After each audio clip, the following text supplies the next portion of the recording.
Process models की बात कर रहे हैं हम सॉफ्टवेयर इंजीनियरिंग में। प्रोसेस मॉडल्स ये समझिएगा जिनको सॉफ्टवेयर डेवलपमेंट लाइफ साइकिल का अंदाजा है, वो जाने कि ये प्रोसेस मॉडल्स और सॉफ्टवेयर लाइफ साइकिल मॉडल ये आपस में बहुत तरीके से बहुत आयामों से जुड़े हुए हैं, क्योंकि हम जैसे आगे बढ़ेंगे आप समझ जाएंगे कि इन प्रोसेस की बात जो हो रही है वो विद रिस्पेक्ट टू, अगर आप केवल एसडीएलसी ही जानते हैं या आपने उस पर ज़्यादा जोर दिया है पढ़ाई में, तो प्रोसेस मॉडल्स ही हैं। प्रोसेस मॉडल्स ऐसे मॉडल जो आपको अलग अलग काम बताते हैं, अलग अलग तरीके बताते हैं किस तरीके से हम सॉफ्टवेयर बनाने के प्रति अपने या उसकी तरफ कदम बढ़ाएं। शुरुआत करते हैं यहाँ से कि एक जेनेरिक प्रोसेस मॉडल कुछ इस तरीके से होता है। एक सॉफ्टवेयर प्रोसेस फ्रेमवर्क, इसमें पहले सॉफ्टवेयर प्रोसेस होते हैं। प्रोसेस यानी प्रोसेस का मतलब ये समझ लीजिए, process any process has certain input, उसके इनपुट होते हैं प्रोसेस के, और उसका आपको आउटपुट मिलता है। तो प्रोसेस इस बात से इस शब्द का अर्थ यहाँ पर ये है कि कोई भी प्रोसेस का इनपुट होगा उसका आउटपुट होगा, तो इसीलिए इसको सॉफ्टवेयर प्रोसेसेस कहते हैं। अभी आगे एसडीएलसी में देखेंगे फेजेस होंगे, अलग अलग स्टेजेस होंगे। वो अलग अलग फेज और स्टेज उनका नाम इसलिए है कि वो एक के बाद एक आते हैं, लेकिन यहाँ वो जो काम करते हैं उनके बीच में जो भी चीज़ ऐसे काम करती है कि इनपुट लेके आउटपुट देती है उसे हम सॉफ्टवेयर प्रोसेस कहते हैं। तो सबसे पहले सॉफ्टवेयर प्रोसेस देखिए क्या होता है। उसके अंदर आप देखिए सॉफ्ट प्रोसेस फ्रेमवर्क क्या है।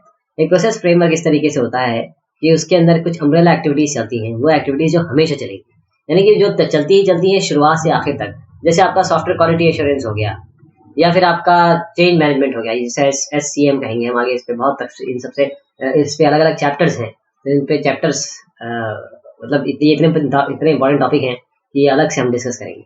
रिस्क एनालिसिस है, रिस्क एनालिसिस, ऐसे बहुत सारी क्वालिटी कंट्रोल है, प्रोजेक्ट मॉनिटरिंग है, प्रोजेक्ट मैनेजमेंट है। ये सारी चीज़ें हमारी अम्ब्रेला एक्टिविटीज़ कहलाती हैं। फिर उसके बाद फ्रेमवर्क एक्टिविटी आती है। अब ध्यान दीजिएगा शब्द क्या इन्होंने यूज़ किया है प्रेसमेंट साहब ने। एक एक्टिविटी इन्होंने बताई है, एक्टिविटी के अंदर अलग अलग एक्शन बताए हैं और उन एक्शन में अलग अलग टास्क हैं। तो इन्होंने इस तरीके से डिवाइड किया है कि सबसे पहले प्रोसेस है, फिर प्रोसेस फ्रेमवर्क है, उसके साथ अम्ब्रेला एक्टिविटीज चल रही है, फ्रेमवर्क एक्टिविटीज है, एक्टिविटीज में एक्शन है, एक्शन में टास्क है। और ये ऐसे ही एक नहीं तमाम फ्रेमवर्क एक्टिविटीज चल रही है यहाँ पर। ये जो प्रोसेस फ्रेमवर्क है ना, इस प्रोसेस फ्रेमवर्क की एक्टिविटीज चल रही है।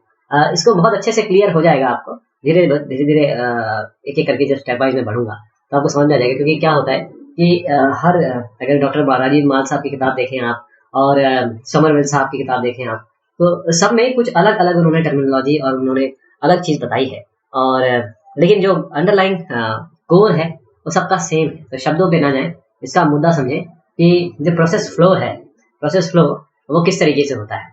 अगर आप एक ट्रेन के डब्बों की तरह देखें तो लीनियर प्रोसेस फ्लो ट्रेन के डब्बों की तरह होता है।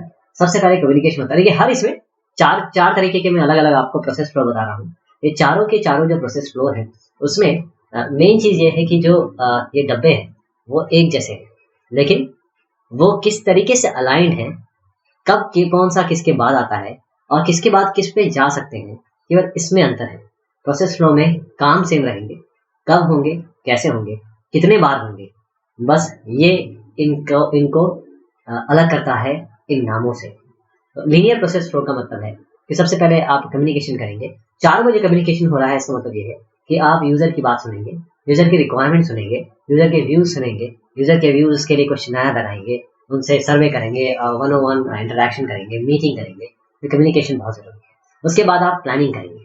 अब आपने कम्युनिकेशन कर दिया, अब आपके पास उनकी सेट ऑफ रिक्वायरमेंट्स आ गई, उसके बाद आप प्लानिंग करेंगे।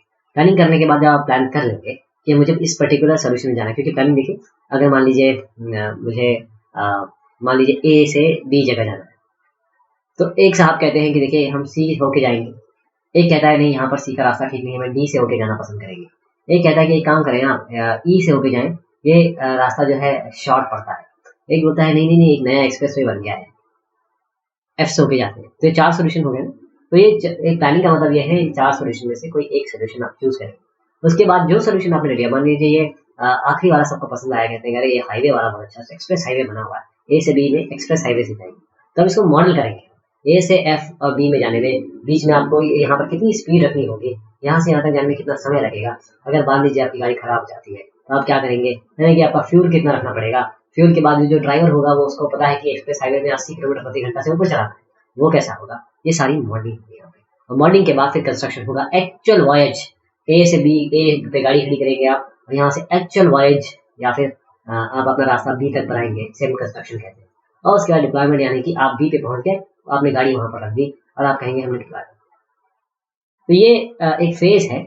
अगर आप कम्युनिकेशन के बाद प्लानिंग करें, प्लानिंग के बाद मॉडलिंग करें, मॉडलिंग के बाद कंस्ट्रक्शन करें, कंस्ट्रक्शन के बाद डिप्लॉयमेंट करें, वो आपका लीनियर प्रोसेस फ्लो होता है। कई किताबों में आप इसे देखेंगे इस तरीके से कि हम सबसे पहले रिक्वायरमेंट स्पेसिफिकेशन बना रहे हैं, फिर उसके बाद हम उसका डिज़ाइन कर रहे हैं, डिज़ाइन करने के बाद हम उसका कोडिंग करते हैं, फिर हम उसका मेंटेनेंस करते हैं। तो वो जो 4 फेजेज़ हैं, वही यहाँ पर है, अलग-अलग नाम से, इस पे बिल्कुल आप कन्फ्यूज़ ना हो। ये एक ही चीज़ है, बस क्या है कि एक फॉर्मल तरीका होना चाहिए, वो तरीका है। तो लीनियर फ्लो में आप लीनियर जाते हैं, इटरेटिव फ्लो में आप यहाँ से प्लानिंग के बाद फिर दोबारा आप कम्युनिकेशन पे जा सकते हैं, मॉडलिंग दोबारा कर सकते हैं, बार-बार कर सकते हैं, कंस्ट्रक्शन के बाद दोबारा आप कम्युनिकेशन पे जा सकते हैं। इसी तरीके से इवोल्यूशनरी प्रोसेस फ्लो जो है, इसमें चीज़ें इवॉल्व हो रही हैं बार-बार, यानी कि आप एक बार ये स्टेज, ये लीनियर प्रोसेस फ्लो अप्लाई है, फिर दोबारा एक बार इंक्रीज रिलीज देके, मतलब रिलीज देके, फिर उसके बाद दोबारा आ जाइए, फिर एक रिलीज दे दीजिए।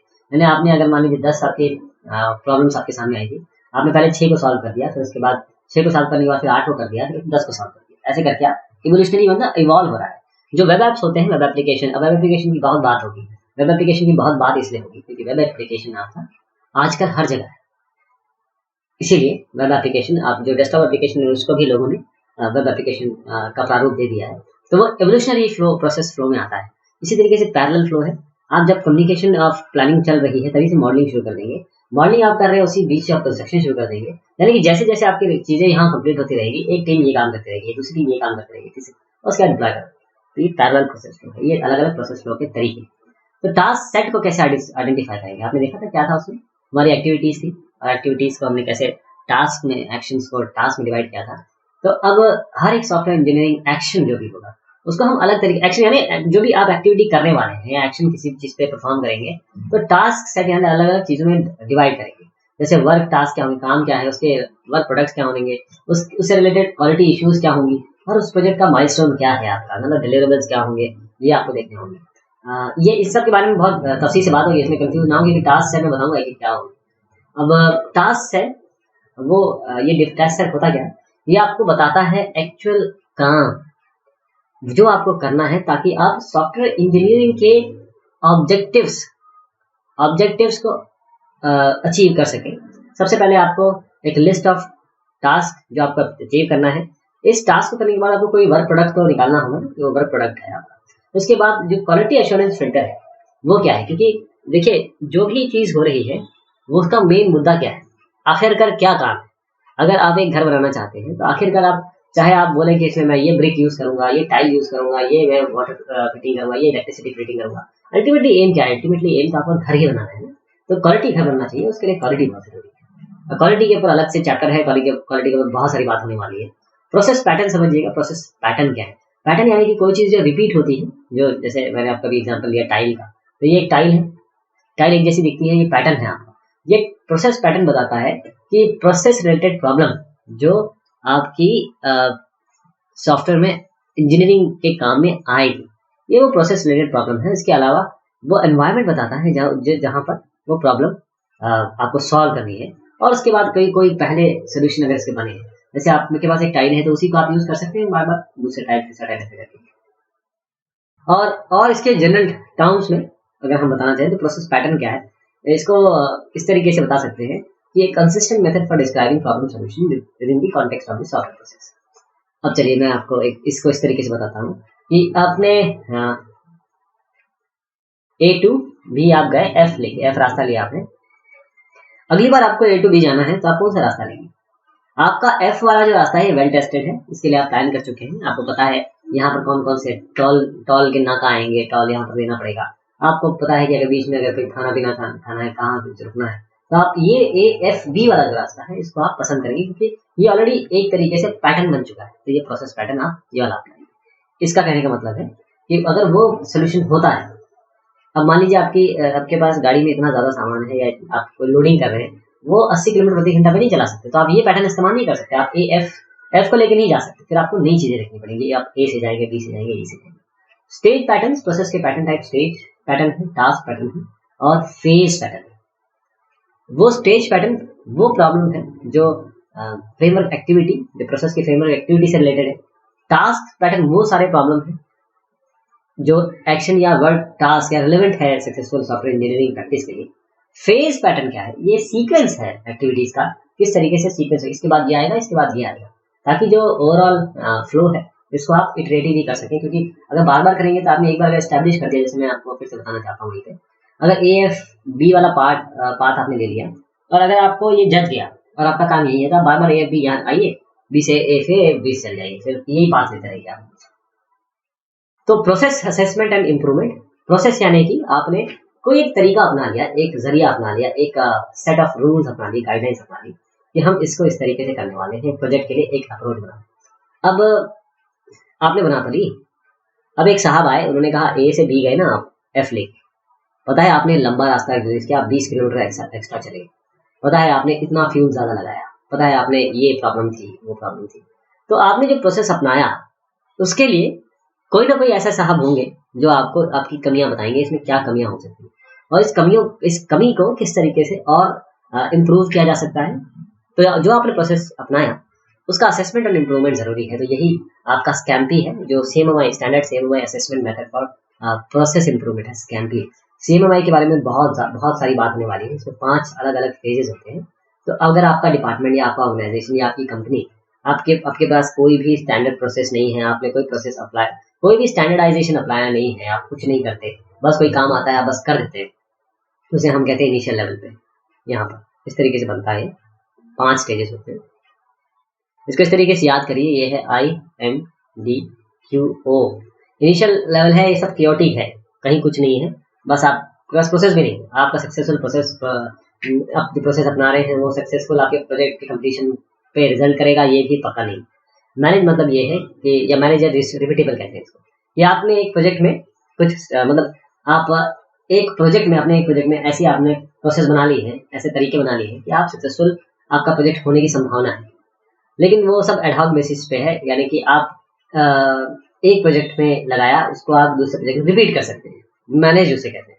अब प्रोजेक्ट के ऊपर अगर आप जाएंगे तो आप पूरे ऑर्गेनाइजेशन लेवल पे आपने सारे स्टैंडर्ड प्रोसेसेस लगाए हुए हैं, तो वो डिफाइन हो जाएगा, यानी कि ऑर्गेनाइजेशन लेवल पे डिफाइंड है। यहाँ इस लेवल पे, यहाँ पर आपने प्रोजेक्ट लेवल पे किया, मैनेज रिपीटेबल जिसे हम कह रहे हैं, और डिफाइंड लेवल पे आपने पूरे ऑर्गेनाइजेशन लेवल पे लगाया हुआ है।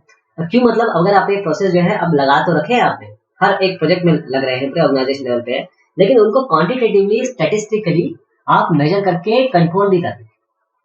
और फाइनली ऑप्टिमाइज लेवल पे आप जब आ जाते हैं, इसका मतलब ये है कि आप क्वांटिटेटिवली मेजरमेंट और कंट्रोल के ऊपर उठ चुके हैं, आप बार बार उस प्रोसेसेस को इम्प्रूव कर रहे हैं और अच्छा कर रहे हैं। तो ये स्कैम्पी, जिसे हम सीएमएमआई प्रोसेस कहते हैं, ये सीएमएमआई का कोई सर्टिफिकेशन नहीं मिलता है, इसका आपका अप्रेजल मिलता है कि आप किस लेवल पे हैं, आप इस लेवल पे हैं, इस लेवल पे, 5 लेवल में किस लेवल पे है। इसी तरीके से CMM based appraisal for internal process improvement, CBAIPI है, ये एक डायग्नोस्टिक टेक्निक है आप असेस करने के लिए कि आपकी मैच्योरिटी क्या है सॉफ्टवेयर ऑर्गेनाइजेशन की इन टर्म्स ऑफ प्रोसेसेस। इसके अलावा आपका स्पाइस है, ISO/IEC 15504, ये भी एक तरीका है आपके प्रोसेस इंप्रूवमेंट या प्रोसेस सॉफ्टवेयर प्रोसेस के असेसमेंट का। इसके अलावा ISO 9001:2000 है सॉफ्टवेयर के लिए। अब ISO 9001:2000 है, इसके बाद आपके पास 9001 2008 आया, और हम अभी जब बात कर रहे हैं तो ISO 9001 2015 हमारे पास है। तो ये जो है ये जेनेरिक स्टैंडर्ड है, यानी किसी भी इंडस्ट्री के लिए एप्लीकेबल है, ये केवल ये नहीं सॉफ्टवेयर के लिए, ये पूरे की पूरे चाहे वो आपका प्रोडक्ट हो और सिस्टम हो, सर्विस है, उन सबकी ओवरऑल क्वालिटी के लिए ये स्टैंडर्ड आपको किस तरीके से इम्प्रूव किया जा सके प्रोसेसेस, उसके बारे में बताता है। इसीलिए ये डायरेक्टली एप्लीकेबल है आपके ऑर्गेनाइजेशन कंपनी के लिए। आप ISO 9000 अब अगर इसको पढ़ेंगे तो आपको लगेगा नहीं कि ये सॉफ्टवेयर के लिए है, लेकिन अगर आप इसके साथ आता है ISO 9003, ये स्टैंडर्ड गाइडलाइंस, ये स्टैंडर्ड नहीं, ये स्टैंडर्ड है इसके, मतलब अगर आप अपना सर्टिफिकेशन लेना चाहेंगे तो ISO 9001 तो 2015, ISO 9001 2008 लिखेगा, लेकिन ISO 9003 में सॉफ्टवेयर स्पेसिफिक गाइडलाइन दी गई कि ISO 9008 या 2015 किस तरीके से आप अपने सॉफ्टवेयर के लिए लागू करेंगे। क्योंकि लोगों का हमेशा ये कहना था कि आपने जेनेरिक बना दिया ISO 9001 2000 एंड सीरीज को, 8 भी हो सकता है, 15 भी हो सकता है, लेकिन आपने ये इसको सॉफ्टवेयर के लिए स्पेसिफिकली बनाया। तो उन्होंने फिर ISO वालों ने ISO 9003 बनाया। उन्होंने कहा कि हमने यहाँ पर गाइडलाइंस दी है, इसको फॉलो करिए, तो इस तरीके से अपने सॉफ्टवेयर में लगाइए। अगर आपका जैसे एक मिठाई की दुकान है, आपने देखा होगा मिठाई की दुकान में लिखा है ISO 9001 2008 सर्टिफाइड। इसका मतलब ये है कि वो सारे वो स्टैंडर्ड फॉलो कर रहे हैं जो ISO 9001 2008 में दिए गए, यानी वर्ल्ड वाइड उन्होंने एक एक्रेडिटेशन लिया हुआ, एक सर्टिफिकेशन लिया हुआ। ये बहुत बड़ी बात होती है, वर्ल्ड वाइड रिकॉग्नाइज्ड है। प्रिस्क्रिप्टिव प्रोसेस मॉडल्स देखिएगा, प्रिस्क्रिप्टिव प्रोसेस मॉडल, अब ये वो वाले मॉडल्स आ गए, ये वाली बात हो गई जो आप लोग आप में से कई लोगों को पता होंगे या आपके क्लास में पढ़ाए गए। प्रिस्क्रिप्टिव प्रोसेस मॉडल ये एक ऑर्डरली, एक ऑर्डर वाइज ये बताते हैं, पहले ये आएगा फिर ये आएगा, ये ऐसा होगा फिर ऐसा होगा, ये ऑर्डरली अप्रोच बताते हैं सॉफ्टवेयर इंजीनियरिंग की। तो हमारे पास कुछ सवाल आते हैं पहले, इससे पहले कि मैं आगे बढ़ूं, कि प्रिस्क्रिप्टिव प्रोसेस मॉडल ये स्ट्रक्चर या ऑर्डर के बारे में बताते हैं, तो क्या ये अप्रोप्रिएट है सॉफ्टवेयर वर्ल्ड में, जो जिसमें अगर ये पूरी तरीके से ऑर्डर बता रहे हैं तो सॉफ्टवेयर वर्ल्ड में तो चेंज होते रहते हैं, इस चेंज क्या ये चेंज के लिए ठीक है ऑर्डरली अप्रोच? अगर हम ट्रेडिशनल प्रोसेस मॉडल को हटा दें और रिप्लेस करें उससे थोड़ा सा लेस स्ट्रक्चर्ड, अगर इतना ऑर्डर नहीं अपनाएं, थोड़ा सा लेस ऑर्डर कर दें, तो क्या आप सॉफ्टवेयर के काम में कोऑर्डिनेशन और कोहेरेंस ला पाएंगे? तो ये सवालों के साथ, इन सवालों को दिमाग में रखते हुए हम अपने प्रिस्क्रिप्टिव प्रोसेस मॉडल, जिसको हम एक जनरल शब्द में सॉफ्टवेयर डेवलपमेंट लाइफ साइकिल्स भी कहते हैं, उनके बारे में उनको देखते हैं। वाटरफॉल मॉडल ये आपका क्लासिक लाइफ साइकिल मॉडल। देखिए वाटरफॉल मॉडल, हर एक मॉडल जो भी आने वाला है, कोई भी मॉडल उठा के रख लीजिए आप, वो सारे के सारे जो है वो बने या कहीं ना कहीं इंस्पायर्ड है वाटरफॉल मॉडल से।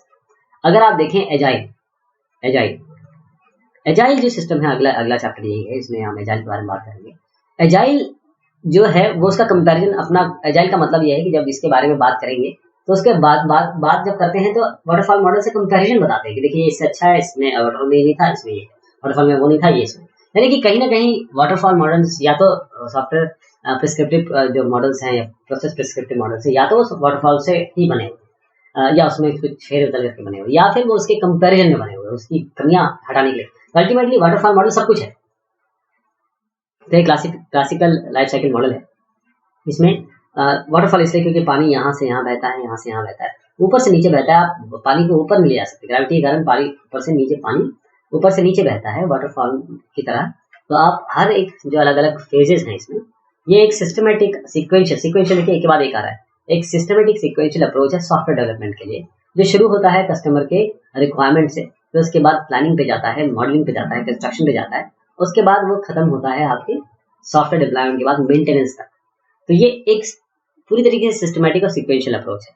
हर एक जो स्टेज होगी इसमें कुछ डिलीवरेबल्स होंगे और हर एक मॉडल जब या स्टेज खत्म होगी या एंड होगा, इसके कुछ रिजल्ट आएंगे, तभी दूसरा शुरू होगा, और यहाँ से आप वापस नहीं जा सकते हैं, क्योंकि वाटरफॉल मॉडल इतना क्लासिकल मॉडल है और इतना जबरदस्त मॉडल है कि जो बड़े बड़े प्रोजेक्ट है वो आज भी वाटरफॉल मॉडल यूज करते हैं। ओके, इसमें बहुत सारी चीजें ऐसी हैं जो इतनी सारी अच्छाइयाँ हैं कि इसकी कमियों को लेके हमने और मॉडल बनाए हुए हैं जो अभी आगे आने वाले हैं। लेकिन मैं, क्योंकि वाटरफॉल मॉडल से मैं सारे मॉडल जानता हूँ, मैंने सारे मॉडल पढ़े हुए हैं, तो मैं ये जानता हूँ कि कहीं ना कहीं वो वाटरफॉल मॉडल से प्रेरित है। तो अगर आपको वाटरफॉल मॉडल आता है तो आपको बाकी सारे मॉडल समझने में बिल्कुल दिक्कत नहीं है। वाटरफॉल मॉडल पर थोड़ा समय लगाइएगा। अगर कोई और भी आपके पास मटेरियल है तो please read waterfall model again.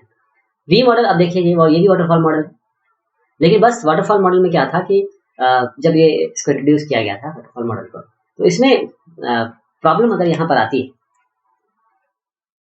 अगर मान लीजिए डिप्लॉयमेंट में या कंस्ट्रक्शन फेज में आती है, तो आप डिजाइन पे जाएंगे, डिजाइन को चेंज करेंगे या रिक्वायरमेंट को चेंज करेंगे, तो इतना ज्यादा एफर्ट, पैसा, समय सब खराब होता है कि ये पूछिए मत। इस कारण से वी मॉडल वाटरफॉल मॉडल है, ध्यान दीजिएगा, वी मॉडल भी वाटरफॉल मॉडल है, जहां पर फेज वाइज वेरिफिकेशन और वैलिडेशन एक्टिविटी बताई गई है। ये हर फेज में कौन सी वेरिफिकेशन वैलिडेशन एक्टिविटी होने वाली है, यानी वेरिफिकेशन वैलिडेशन का मतलब क्या लिखना है कि आपने सॉफ्टवेयर क्वालिटी एश्योरेंस और सॉफ्टवेयर क्वालिटी कंट्रोल की विधाएं लगाई, जो हार्डवेयर में होता है अमूमन। तो ये एक वेरिएशन है वाटरफॉल मॉडल का, वी मॉडल, और ये वी मॉडल बताता है रिलेशनशिप क्वालिटी। और ये जो दाएं हाथ पे आपको लकीर दिख रही है, ये वाली वी में ये वाली जो लाइन है, ये वाला जो हाथ है वी का, ये बताता है कि जो एक्शन आपको लेने हैं कम्युनिकेशन से लेकर आपकी कंस्ट्रक्शन एक्टिविटी, ध्यान दीजिएगा, कम्युनिकेशन से कंस्ट्रक्शन तक जाता है, इसके आगे नहीं है।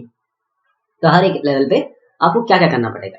तो कोई डिफरेंस नहीं है क्लासिकल लाइफ साइकिल या वाटरफॉल मॉडल और वी मॉडल में, केवल इतना अंतर है कि हर एक मॉडल में आपको वेरिफिकेशन हर एक स्टेज पे वेरिफिकेशन वैलिडेशन एक्टिविटीज कौन सी लगानी है ये बताया गया। अभी मॉडल बहुत इंपॉर्टेंट है, बहुत पूछा जाता है। एक तो ये नाम ही इसका बहुत अच्छा है, एक तो स्ट्रक्चर इसका ऐसा है, और ये क्योंकि हमको बनाना क्या है, हमको क्वालिटी प्रोडक्ट बनाना है। तो क्वालिटी प्रोडक्ट बनाने के लिए ये भी मॉडल उसी पे काम करता है। तो मान लीजिए आप रिक्वायरमेंट मॉडलिंग करते हैं, तो आपको जब रिक्वायरमेंट मॉडलिंग हो जाएगी तो आपको एक्सेप्टेंस टेस्टिंग जब आप करेंगे तो रिक्वायरमेंट मॉडलिंग आपके लिए बेस लाइन होगा। जब आप सिस्टम टेस्टिंग कर रहे होंगे तो आप रिक्वायरमेंट मॉडलिंग और आर्किटेक्चरल डिजाइन पे ध्यान देंगे। आप जब इंटीग्रेशन टेस्टिंग करेंगे तो ये दोनों चीज आपके लिए इंपॉर्टेंट हो जाएगी। जब ये दोनों आप देखेंगे या बना रहे होंगे तो आपको यूनिट टेस्टिंग करनी है इसकी। तो कौन सी जगह पे क्या टेस्टिंग करनी है, अब मैं अगर ये कहूँ तो गलत हो जाएगा, लेकिन मैं इसको कह देता हूँ। वेरिफिकेशन वैलिडेशन का मतलब है आपको टेस्टिंग करनी, बस सॉफ्टवेयर टेस्टिंग करनी है एक तरीके से। लेकिन ये बहुत बड़े शब्द हैं, बहुत हैवी शब्द हैं, इनके अपने मीनिंग हैं, इनके अपने अर्थ हैं, और ये बहुत बहुत जबरदस्त काम करेंगे। आगे हम इसके बारे में बहुत तफसील से बात करने वाले हैं, लेकिन क्योंकि हम अभी शुरुआत कर रहे हैं तो बस अब ये समझ लीजिए कि हर एक फेज में, हर एक स्टेज में क्लासिकल वाटरफॉल मॉडल के आपको जो जो टेस्टिंग करनी है, अगर वो पहले से ही आप दर्ज कर लें, पहले से डिफाइन कर लें और उसको करें तो वो वी मॉडल होता है। इसी तरीके से इंक्रीमेंटल मॉडल पे आएंगे। इंक्रीमेंटल मॉडल को समझिएगा।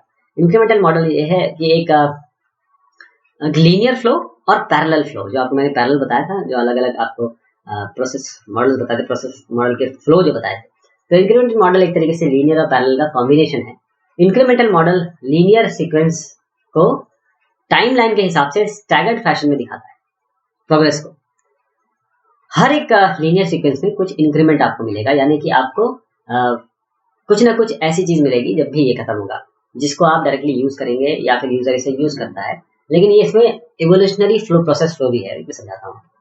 तो इंक्रीमेंट प्रोसेस मॉडल में डिलीवरी मिलती है थोड़ी इंक्रीमेंट के साथ, और अर्ली इंक्रीमेंट फाइनल प्रोडक्ट का अर्ली जो इंक्रीमेंट्स हैं वो थोड़े स्ट्रिप डाउन वर्जन। तो इसको आप समझिए कैसे हो रहा है। ये प्रोजेक्ट का कैलेंडर टाइम है, ये सॉफ्टवेयर का फंक्शनलिटी और फीचर्स है। तो आप जब इंक्रीमेंट मॉडल लगा रहे हैं तो ये आपके अलग अलग फेजेस हैं जो आपके क्लासिकल वाटरफॉल मॉडल में भी होते हैं। तो आप क्लासिकल वाटरफॉल मॉडल लगा रहे हैं तो देखिए इंक्रीमेंटल मॉडल भी में भी वाटरफॉल आ गया।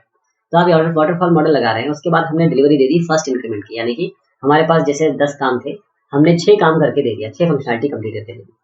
अब ये जो है डिलीवरी ऑफ फर्स्ट इंक्रीमेंट, इसकी डिलीवरी कर रहे हैं, यानी कि ये पूरा वर्किंग प्रोडक्ट है, ये यूजर यूज करेंगे। उसके बाद आपने जब ये दे दिया, उसके बाद आप दूसरे पे शुरू हो गए, यानी कि आप जब इस फेज में थे तभी आपने सेकंड इंक्रीमेंट शुरू कर दिया। और सेकंड इंक्रीमेंट शुरू करने के बाद 10 में से आपने यहाँ 6 दे दिए ना, 6 अब 4 बची, तो यहाँ पर आपने दो और जोड़ दी। तो आपने क्या किया, जो 10 रिक्वायरमेंट थी उसको प्रायोरिटाइज कर लिया एक तरीके से। पहले हम ये करेंगे, फिर दूसरा ये करेंगे, तीसरा ये करेंगे, आखिरी में हम 10वां करेंगे। हो सकता है 10वें की पार्टी थोड़ी सी कम। फिर जब एक बार डिलीवरी दे दी, 10 में से 8 कंप्लीट, 6 कर लिया थी पहले, 2 और जोड़ दी तो कितने हो गई, 8 कंप्लीट कर लिया आपने फंक्शनलिटी। अब अगली बार आप गए, जब इंक्रीमेंट एंड पे गए तो आपने 10 की 10 करके दे दी, और यहाँ पर फाइनल इंक्रीमेंट लेवल खत्म हो जाएगा। यानी कि आपने एक एक बार इंक्रीमेंटल मॉडल लगाया, इंक्रीमेंटल क्या एक बार वाटरफॉल मॉडल लगाया। हर बार वाटरफॉल मॉडल जब लगाया तो ये जो यहाँ पर जब आप इस फेज में थे तभी शुरू इसको कर दिया, यहाँ पर जब इस फेज में थे तभी शुरू कर दिया। तो एक तरीके से लीनियर और पैरेलल फ्लो दोनों चल रहे हैं इसमें।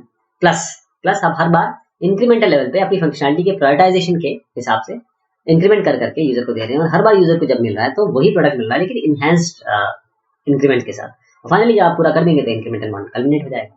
इवोल्यूशनरी मॉडल यानी हमेशा ये इन्वॉल्व होता है, ये इटरेटिव मॉडल है।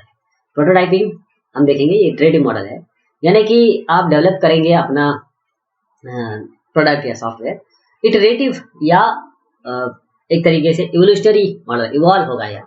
यानी कि आपके पास जैसे रिक्वायरमेंट आई ना, आपको रिक्वायरमेंट क्लियर है ना, यूजर का रिक्वायरमेंट क्लियर है। यूजर एक ऐसी चीज बनाना चाहता है वो आपको ठीक से बता नहीं पा रहा है, आप कोई ऐसी चीज बनाना चाहते हैं जो आप खुद समझ नहीं पा रहे, तो आप क्या करेंगे, आप यहाँ से इस तरीके से एक थ्रो अवे बना देंगे, प्रोटोटाइप, एक बेसिक चीज बना देंगे।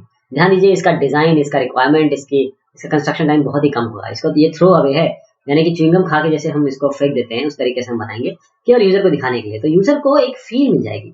अब यूजर कहेंगे नहीं आपने ये जो बनाया ना, मुझे तो ऐसा नहीं चाहिए। या फिर यूजर ये कह सकता है आप बिल्कुल मुझे ये चाहिए, आप इसको ऐसे कर सकते हैं, आप यहाँ पर ये डाल सकते हैं, आप इसमें ऐसे कर सकते हैं। तो अब यूजर को चीजें दिखने लगी तो वो आपको बताएगा। तो आप ये प्रोटोटाइप लेके जाएंगे, इसको छोड़ देंगे, और उसके बाद आप उसी वो जो आपने काम, आपका कॉन्फिडेंस लेवल बढ़ गया, आपका एक्सपर्टीज लेवल बढ़ गया, उस कॉन्फिडेंस और एक्सपर्टीज को लेकर आप दोबारा इवॉल्व करेंगे प्रोटोटाइप को। तो प्रोटोटाइप बनता रहेगा। जिस समय प्रोटोटाइप एक इस लेवल पे पहुंच जाएगा जिसे हम कहते हैं कि हाँ भाई अब आपका प्रोडक्ट कंप्लीट है, तो हम उसको फाइनल मानेंगे। तब ऐसा जरूरी नहीं है कि आप जो प्रोटोटाइप है उसका हमेशा फेंक। हो सकता है कि वो प्रोटोटाइप ही यूजर को पसंद आ जाए, तो बस उसी प्रोटोटाइप को लेके अच्छे से डिजाइन उसका एस्पेक्ट लगा के आप उसी प्रोटोटाइप को फाइनल प्रोडक्ट में तब्दील कर सकते हैं। अब आता है स्पाइरल मॉडल। स्पाइरल मॉडल ये बोयम साहब ने दिया था। ये जो नाम है बोयम, ये आपको कई बार सुनाई देगा। ये साहब एक बहुत ही एक एमिनेंट और उच्च कोटि के सॉफ्टवेयर इंजीनियरिंग प्रिंसिपल वाले आदमी थे, जिन्होंने एक बहुत सारी, अब जब आप मैट्रिक वगैरह देखेंगे आगे चल के उसमें इनका नाम आएगा, तो ये हर जगह इनका नाम आएगा। इन्होंने बहुत ज्यादा कंट्रीब्यूशन इनका सॉफ्टवेयर इंजीनियरिंग में, बोयम साहब का।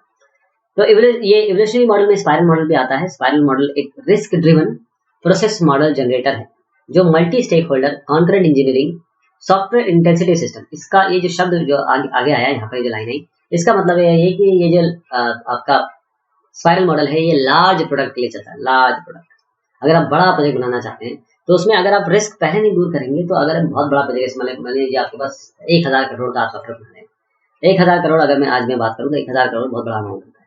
अगर आप पहले रिस्क ड्रिवन नहीं करते हैं, रिस्क इसके पहले नहीं रखते हैं आप, तो फिर आपका इतना बड़ा प्रोजेक्ट, इतना महंगा प्रोजेक्ट आपका जियोपार्डाइज हो जाता है। तो आपको कुछ ऐसी चीजें करनी पड़ेंगी जिससे आपका प्रोडक्ट अच्छा बन सके।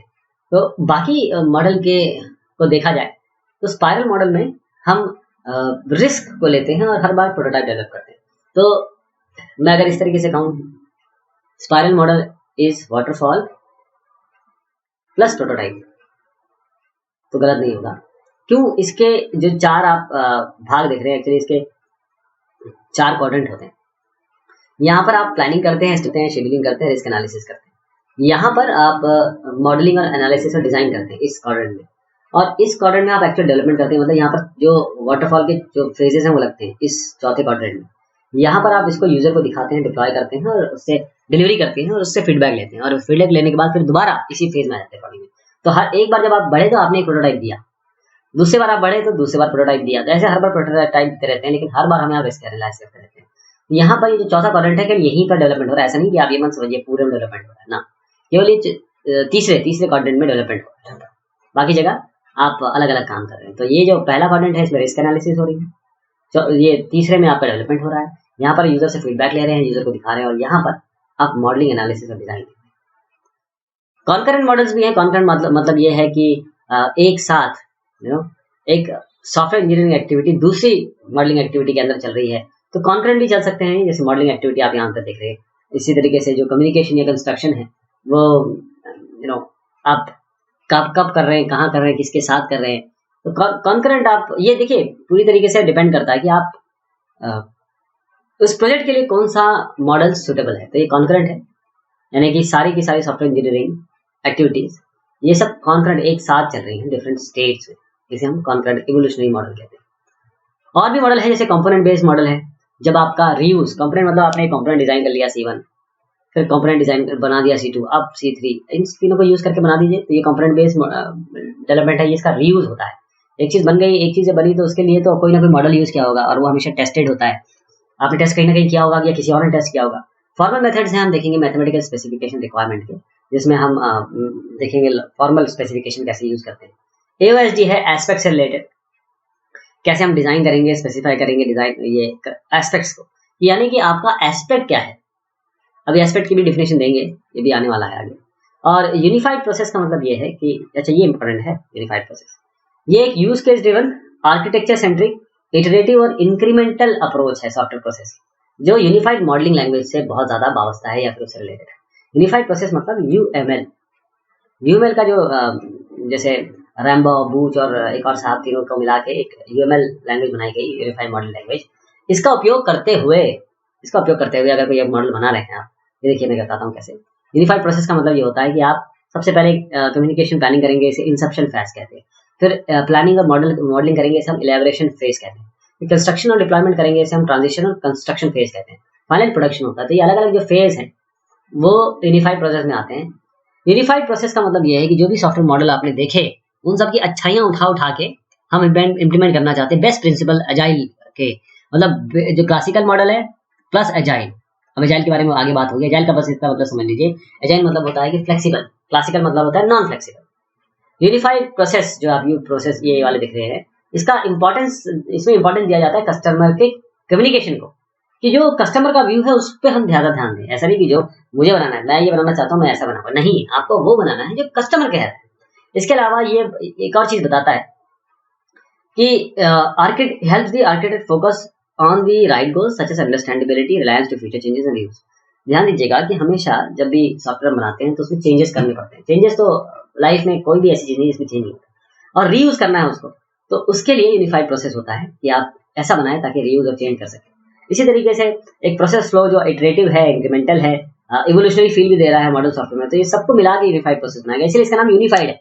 इसीलिए इसका नाम यूनिफाइड है, सबको मिला के। तो देखिए यूनिफाइड फेजेस में पहले इंसेप्शन होता है, इलैबोरेशन होता है, कंस्ट्रक्शन होता है, ट्रांजिशन होता है, प्रोडक्शन होता है।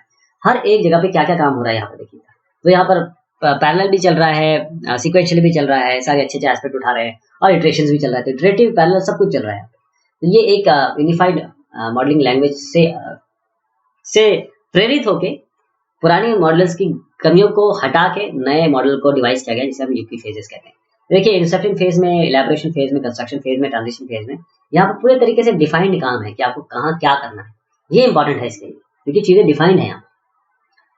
पीएसपी पर्सनल सॉफ्टवेयर प्रोसेस, इसमें क्या होता है, सबसे पहले प्लानिंग होती है, यानी पर्सनल सॉफ्टवेयर प्रोसेसेस में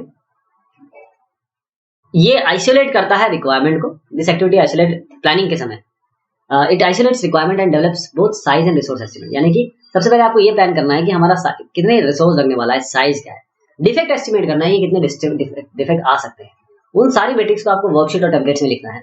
उसके बाद अब जब ये सारे काम हो गए, अब डेवलपमेंट के काम देखने की कौन कौन से डेवलपमेंट के टास्क होने चाहिए और प्रोजेक्ट शेड्यूल कैसे क्रिएट किया जाए। फिर हाई लेवल डिजाइन बनाया जाता है, जो एक्सटर्नल स्पेसिफिकेशन है, हर एक कंपोनेंट को उसको बनाया जाता है, डेवलप किया जाता है, और कंपोनेंट डिजाइन को क्रिएट किया जाता है। इसी तरीके से प्रोटोटाइप को बनाया जाता है। जब भी अनसर्टेनिटी है तो प्रोटोटाइप बनाया जाएगा, सारे इश्यूज को रिकॉर्ड किया जाएगा, ट्रैक किया जाएगा।